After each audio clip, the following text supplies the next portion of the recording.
لا إله إلا الله محمد رسول الله. Ketika kita mengangkat tema mengenal seluk-beluk bid'ah, maka ini sebenarnya pembicaraan sudah dibicarakan ulama semenjak dahulu, yaitu ulama-ulama Islam. Jadi sebagian orang kadang-kadang alergi untuk membicarakan perkara bid'ah ini. Padahal ulama-ulama Islam yang lebih alim dari kita-kita, mereka jelas-jelas sudah membicarakan bid'ah tersebut. Dan pembicaraan tentang bid'ah adalah membicarakan agama. Dan kalau membicarakan agama bukan berarti membicarakan agama memecah belah umat, malah ingin menyatukan umat. Allah berfirman, wa'tasimu bihablillahi jami'an wa la tafarraqu, dan berpegang teguhlah kalian seluruhnya dengan hablullah. Hablullah di sini adalah agama Allah. Kapan bisa bersatu? Kapan bisa tidak tercerai-berai? Ketika bersatu dalam agama Allah. Makna bid'ah secara terminologi atau secara istilah syar'i, maka kita ambilkan dari perkataan-perkataan para ulama rahimahumullahu ta'ala. Perkataan ulama yang pertama yang kita ambil adalah perkataan Syekhul Islam Ibnu Taimiyah rahimahullah, ulama Islam abad ke-8 Hijriyah. Di dalam kitab Majmu'ul Fatawa, beliau mengatakan bid'ah di dalam agama adalah sesuatu yang tidak disyariatkan oleh Allah dan Rasulnya, dan dia adalah sesuatu yang belum diperintahkan untuk mengerjakannya dengan perintah yang berbentuk kewajiban ataupun perintah yang berbentuk anjuran. Apabila ada perintah atau ada perintah wajib, perintah sunnah, dan perintah tersebut diketahui dengan dalil-dalil syariat dari Al-Quran dan hadis, maka itu adalah agama. Meskipun perintah tersebut mungkin belum dikerjakan di zaman Rasulullah, atau perintah tersebut sudah dikerjakan di zaman Rasulullah sallallahu alaihi wa ala alihi wasallam.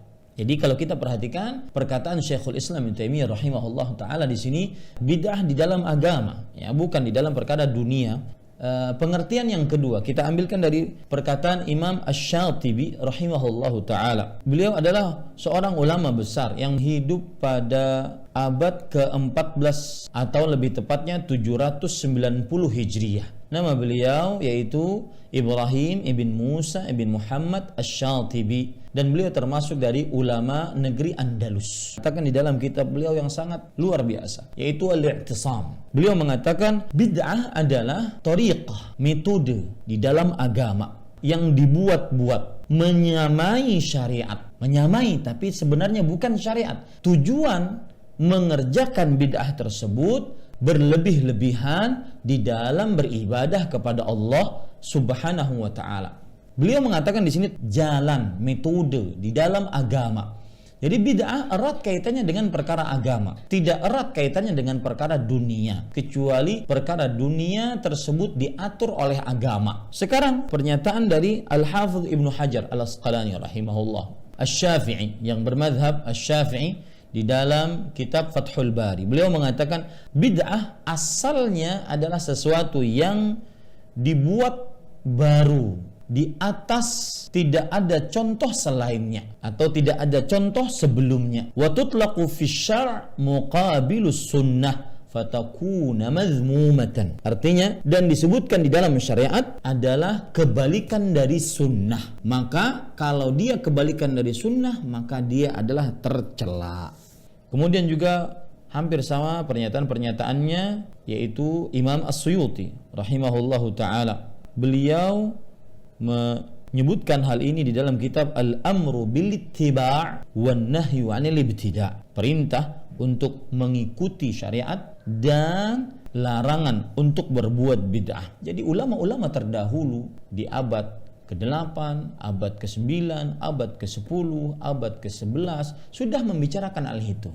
Makanya kalau seandainya ada semacam klaim atau lebih tepatnya tuduhan bahwasanya ada sebagian orang-orang yang membicarakan bid'ah di zaman-zaman sekarang saja, maka ini tidak benar.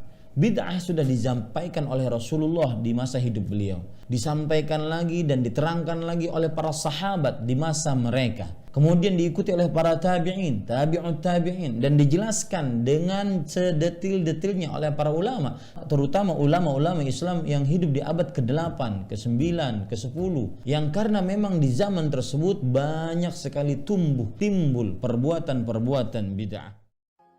Berikut ini kesimpulan yang kita ambil dari pemaparan guru kita. Semoga Allah Subhanahu wa taala merahmati. Sampai bertemu dalam pembahasan berikutnya dari sudut pandang Al-Qur'an dan Sunnah. Akhir kata dari admin. Terima kasih atas atensinya. Kesempurnaan hanyalah milik Allah dan kekurangan ada pada manusia. Mohon maaf jika ada kesalahan. Silahkan tulis di kolom komentar.